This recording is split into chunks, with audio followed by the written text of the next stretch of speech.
जय राम, जय जय राम, श्री राम जय राम, जय जय राम। बोलिए सियावर रामचंद्र महाराज की जय।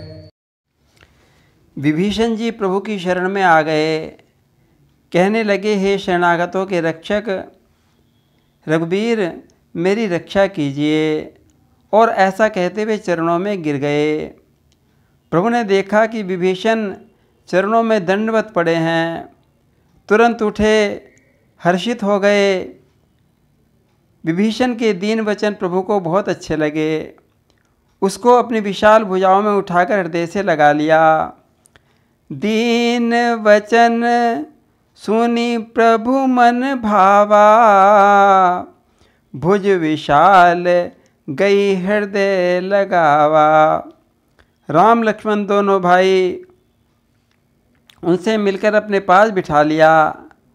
भक्तों के भय को हरने वाले वचन कहने लगे कि हे लंकेश, परिवार सहित कुशल से तो होना। तुम्हारा निवास तो बड़ी गलत जगह है। रात दिन दुष्टों के बीच में रहना पड़ता है। ऐसे में कैसे तुम अपने धर्म को निभा रहे हो? तुम ज्ञानवान सज्जन होकर लंका में कैसे रहते हो? किस भांति धर्म की रक्षा कर अत्याचारों को सहते हो? राम जी कहने लगे, विभीषण, मैंने तुम्हारा सब आचरण सुन रखा है। तुम नीति में अत्यंत निपुण हो, तुम्हें अनीति नहीं सुहाती। हे भाई, भगवान किसी को नरक का वास दे दे, पर दुष्ट का संग कभी ना देवे। भगवान के ऐसा कहने पर विभीषण बोले, प्रभो, आपके चरणों के दर्शन हो गए। आपने दीन जानकर मुझे अपना लिया। अब तो कुशल ही कुशल है। हे प्रभु, तब तक जीव की कुशल नहीं होती, न उसे स्वप्न में भी विश्राम मिल सकता, जब तक वो शोक के धाम काम को त्याग कर राम को नहीं भजता। तब लगी कुशल न जीव कहूँ, सपने हूँ मन विश्राम। जब लगी भजग नन राम कहूँ, शोक धाम तज काम।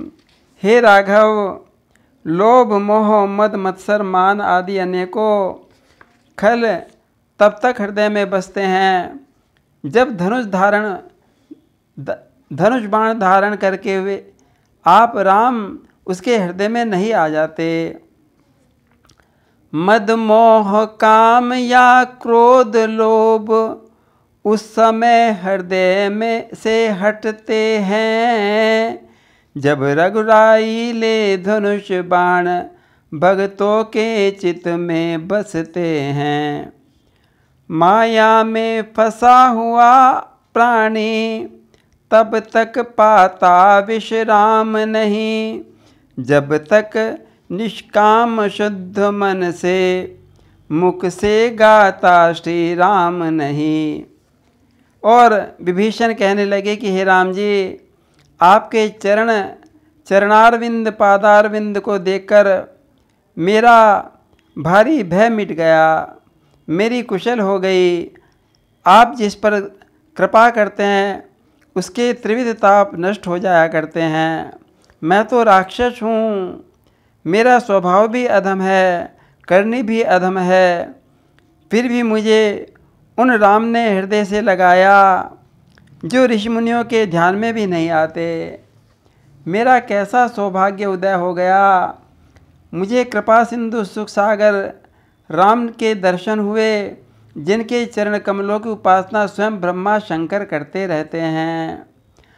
अहो भाग्य मम अमित अति, राम कृपा सुख पुंज। देखहु नयन विरंच सेव्य जुगल पद कंज।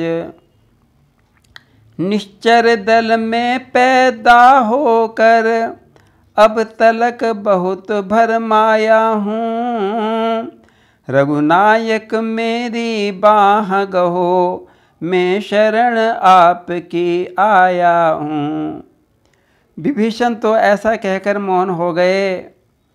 तब राम जी कहने लगे कि हे सखा विभीषण, मैं अब तुम्हें अपना स्वभाव बताता हूँ, जिसे शंकर जी, काकभूषुंड जी और गिरजा जी जानती हैं।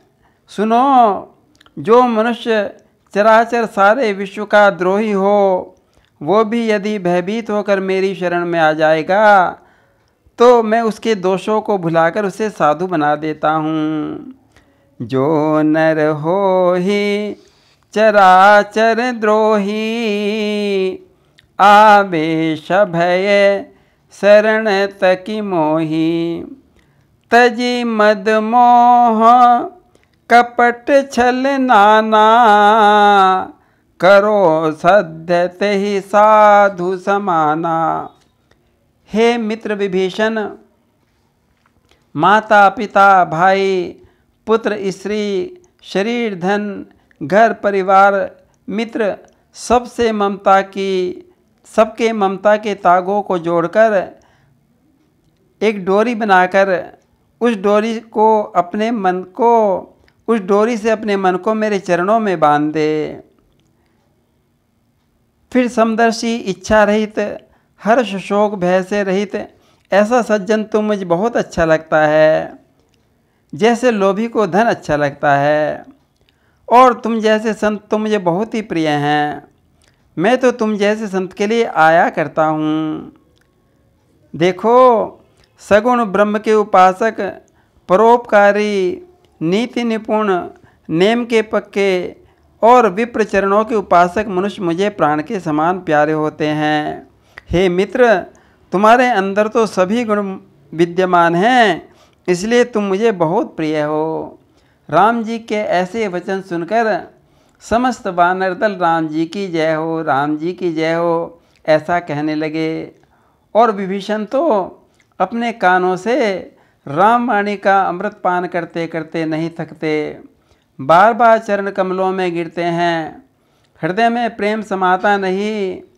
कहने लगे, नाथ, यहाँ आने से पहले मेरे हृदय में कुछ कामना थी, किंतु आपकी प्रेम सरिता में सब कुछ बह गया। अब और कुछ इच्छा नहीं रही।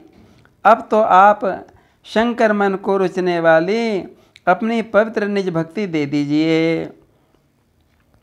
अब कृपाल निज भगति पावनी, देहु सदा शिव मन भावनी।